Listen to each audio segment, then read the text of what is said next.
How's it going, guys, and welcome to today's video where I'm going to be explaining to you the best way you can use white noise in your songs, and we're going to be using Vital for this tutorial.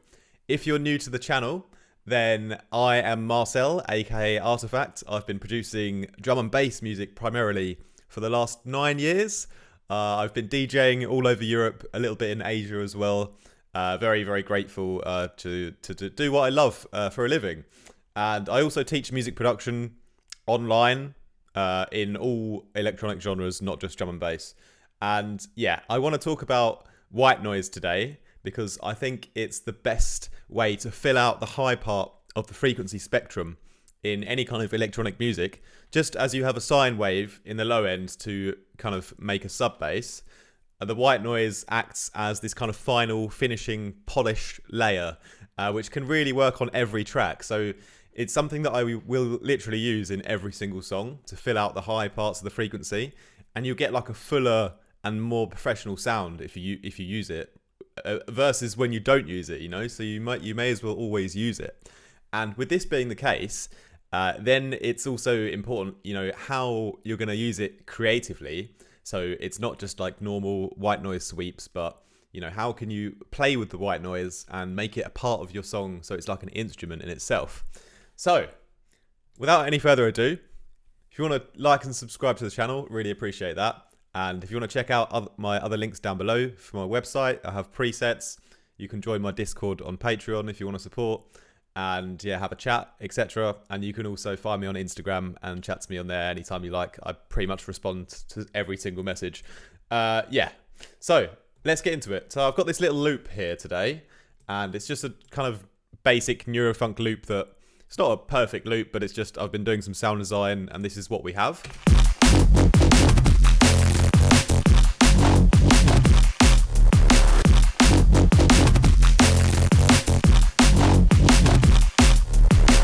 So it needs a lot of work still, but one thing we can do to it now already is add in some white noise. And for me, I kind of think about white noise as two kind of sounds that you could make, either a riser or an impact sound. So kind of a down sweep would be an impact, or a riser would be like a sweep up. But even if we just make one, if we just make an impact white noise kind of down sweep, then we can always just reverse the audio file and use it as a riser. So I tend to just make impacts. And what we're going to do is we're going to make like a bunch of different white noise impacts that we can kind of use across the track. So we open up Vital. We've just got a saw wave here. So I'm just going to go ahead and turn that off. I'm just going to open up the sample section, and we've got white noise already here. Now it's very, very simple, this tutorial, but it is definitely something that you should have a go with yourself. So I don't need to upload a preset or anything, because you can do it yourself and you can create your own versions. So now what we're going to do is we're going to shape the volume of the white noise. And the envelope one already is the volume for the whole sound, and we only have white noise, so this is the only one we need to play with, really. So we're going to turn down the sustain.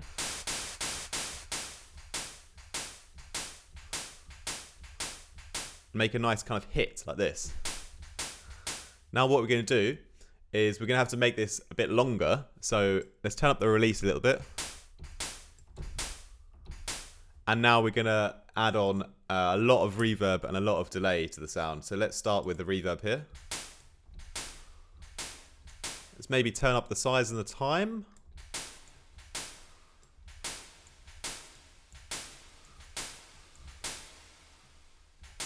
Can maybe turn the mix down a little bit.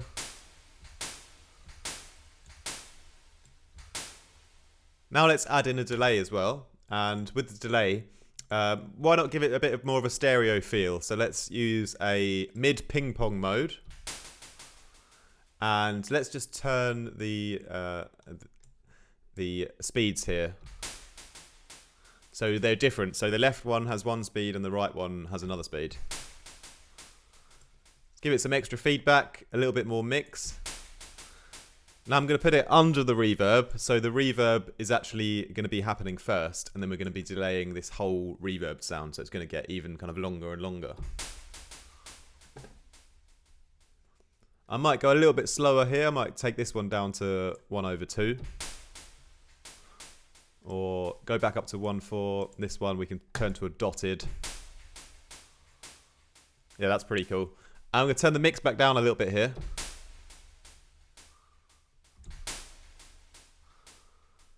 Now let's go back to our first envelope, and where we have these kind of hits, I don't really want like such a sharp hit on each of these delays, so I'm just going to turn up the attack here so it's a bit softer.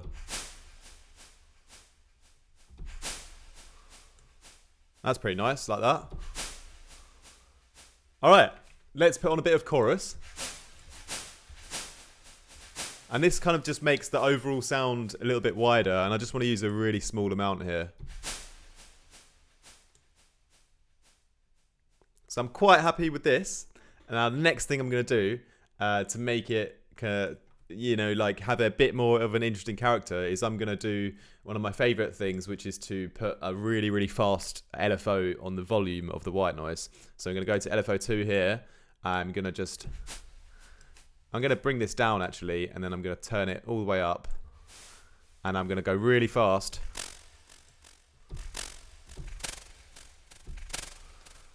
There we go. So now I've got this kind of fluttering white noise sound. I'm just going to give it a little bit more length on the decay here. There we go. That's pretty nice. I think I might turn down the delay a little bit because it's a little bit kind of choppy. Go a little bit harder on the reverb. I kind of want it to sort of blend into itself, you know?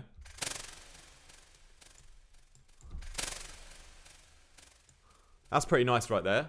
And then let's just add a little bit of saturation just to kind of blend everything we've done together a bit more.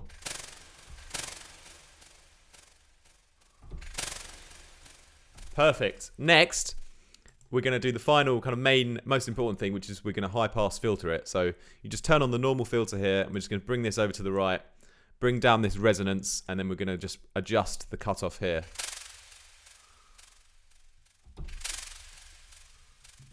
There we go. Nice. So that's almost kind of one version that we've got, which is pretty much close to being finished now. So what we're going to do is I'm going to record in the first version here. Let's just do it on the drop. So we've got it here, and I'm just going to put it onto the beat here.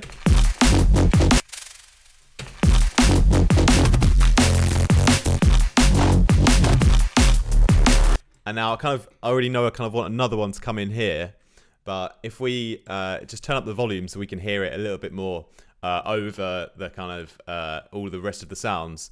And yeah, we can decide if we want to have like a really loud and obvious white noise effect as like a real like kind of instrument or main integral part of the song. Or if not, we can also use it just in the background to kind of fill out the rest of the space in the high kind of frequencies. But you can decide that depending on your song and how much of a role you want your white noise to play. And there's really no right or wrong with that. But let's turn it up for now so we can really hear what it's doing.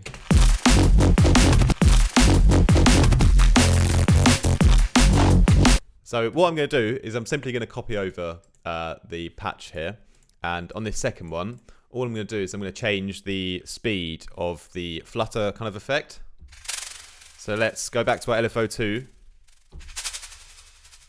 Let's do something like 1/16, maybe triplets. Actually, I like the original one. Yeah, let's try that one.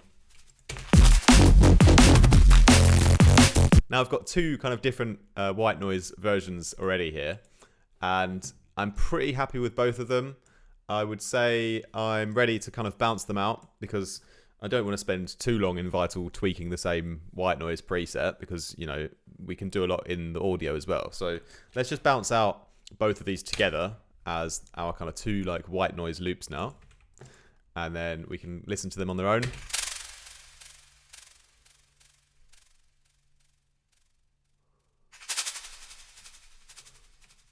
So we've got two kind of varying ones, and we could go ahead and loop this, and if we were to loop the rest of our track, we have these kind of white noise hits that kind of alternate, so it's not always the same speed.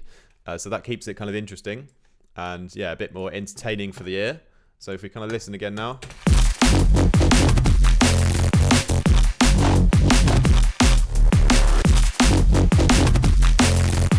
And if I want to make these kind of reversed versions now, like I talked about before,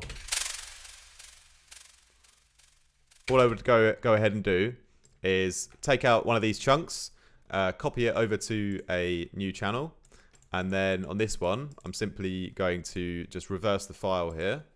Obviously, in Ableton or other softwares, it's very easy to do that. Here, it's actually reversed. It's reversed the whole thing twice in Logic. So what I'm going to do to solve that is I'm going to just bounce this out instead into a new sound, and then I'm going to reverse it. So it's not going to have that problem. Okay. Now what I'm going to do, very simply, so I'm just going to take part of the file and use that as the kind of riser. So if we kind of listen here. So I could maybe stop there, or maybe I'll go a little bit heavier here. Let's maybe go to here.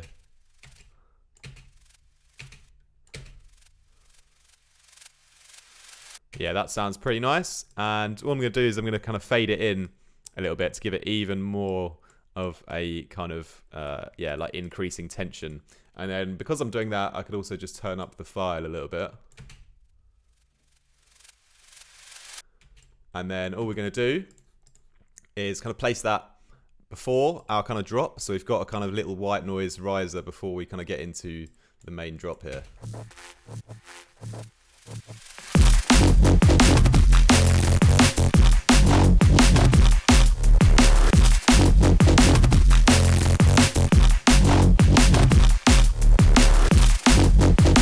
That's pretty good. I think it could actually have a little bit more high end. So one thing I could do is I could go a bit heavier with an EQ to take out a little bit more low end. Just to kind of emphasize the high end a bit more. I'm going to do quite a soft kind of curve here.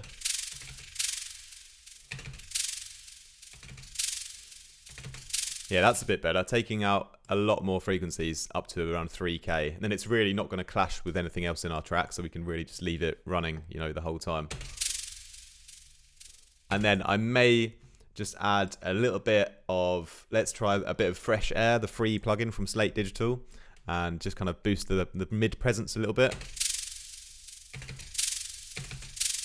Just going to be careful of the kind of volume here, so I'm going to just put a Camel Crusher.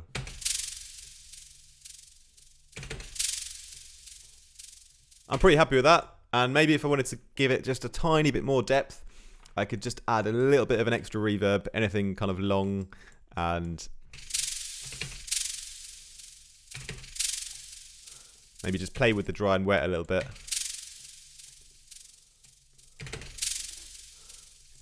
Pretty nice. If I wanted to give it one final extra bit of movement, I could also add perhaps an LFO tool and perhaps do a kind of kick sidechain. So I would just sort of choose where my kicks are sort of happening, and maybe we'll just kind of dip out the volumes a little bit where the kicks are, so we can give it a little bit of a pumping kind of effect. That can also be quite nice. Don't have to do this. We just listen to where the kick is. There we go.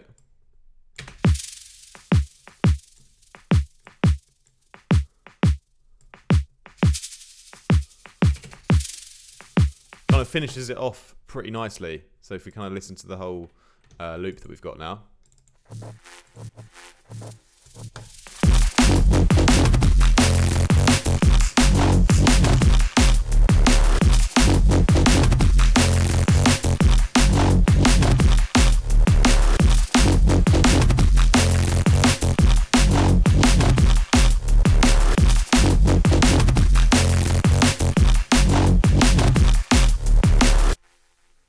There we go, and there's your little white noise layer, and that's just one version that I've created. If you go ahead and create your own using Vital, you'll have slightly different results, which is good because you can have slightly different textures of white noise, slightly different speeds, different volumes, different amounts of reverb, and these will all kind of, keep the white noise a little bit interesting, because it's always a little bit different. So you don't feel like you have to use the same exact kind of white noise technique in every song. You can get creative with it, and make sure it's adding to the flavor of your track. But hope you like that tutorial, and much love. Have a lovely day. Peace.